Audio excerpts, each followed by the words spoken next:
Praise the Lord. நம்முடைய பரிசுத்தமான ஆண்டவருக்கு மகிமை உண்டாகட்டும். அவர் சர்வ வல்லமை, கிருபை, இரக்கம் நிறைந்த தேவனாய் இருக்கிறார். நாள்தோறும் நம்மை பாதுகாக்கிறார். காலைதோறும் நம்மை விசாரிக்கிறார். அவர் நம்மேல் அன்பு செலுத்துகிற தேவனாய் இருக்கிறார். இந்த காலை வேளையில் நாம் தியானிக்கும்படியாக தெரிந்து கொண்டதான வேத பகுதி ஆமோஸ் தீர்க்கதரிசியின் புத்தகம் 7வது அதிகாரம் 14-15 வசனங்கள். ஆமோஸ் அமத்சியாவுக்கு பிரதியுத்தரமாக, நான் தீர்க்கதரிசியும் அல்ல, தீர்க்கதரிசியின் புத்திரனும் அல்ல, நான் மந்தை மேய்க்கிறவனும் காட்டுத்தி பழங்களை பொறுக்குகிறவனுமாய் இருந்தேன். ஆனால் மந்தையின் பின்னாலே போகிற போது என்னை கர்த்தர் அழைத்து, நீ போய் என் ஜனமாகிய இஸ்ரவேலுக்கு விரோதமாக தீர்க்க தரிசனம் சொல்லு என்று கர்த்தர் உரைத்தார்.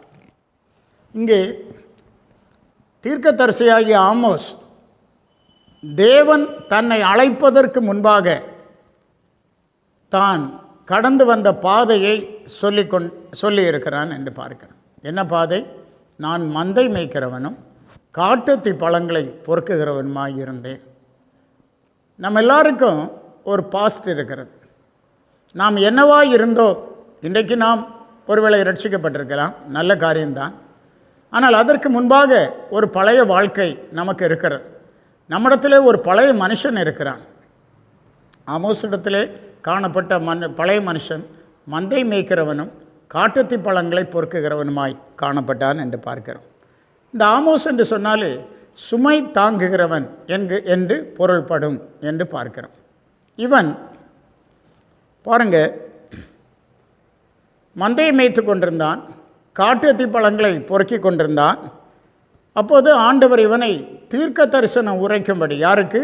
யூதேயா தேசத்திலிருந்து இஸ்ரவேல் தேசத்துக்கு போய் இஸ்ரவேலில் உள்ள ஜனங்களுக்கு தீர்க்க தரிசனம் உரைக்கும்படி ஆண்டவர் அவனை அழைத்தார் என்று பார்க்கிறோம்.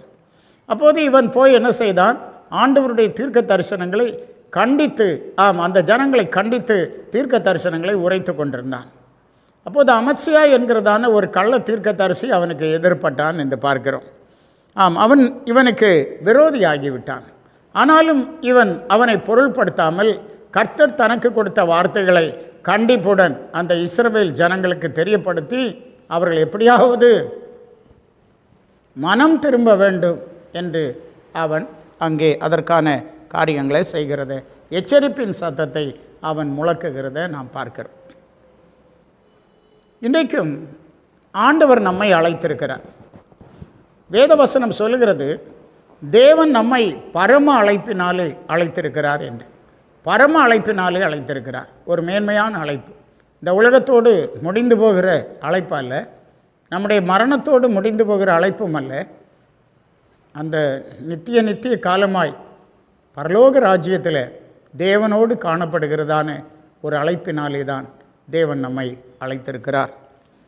ரோமருக்கு எழுதப்பட்ட நிருபத்தில் நாம் வாசிக்கிறோம், 11வது அதிகாரம் 29வது வசனம் இவ்விதமாய் சொல்லுகிறது, தேவனுடைய கிருபை வரங்களும் அவர்களை அழைத்த அழைப்பும் மாறாதவைகளே. தேவன் இஸ்ரவேல் ஜனங்களை அழைத்தார் பாருங்க, அந்த அழைப்பு மாறாததாக இருக்கிறது. தேவனுடைய கிருபை வரங்கள் மாறாததாக இருக்கிறது. இன்றைக்கு விசுவாச சந்ததியாகிய நாம் யாவரும் ஆபிரகாமின் பிள்ளைகளாக இருக்கிறோம்.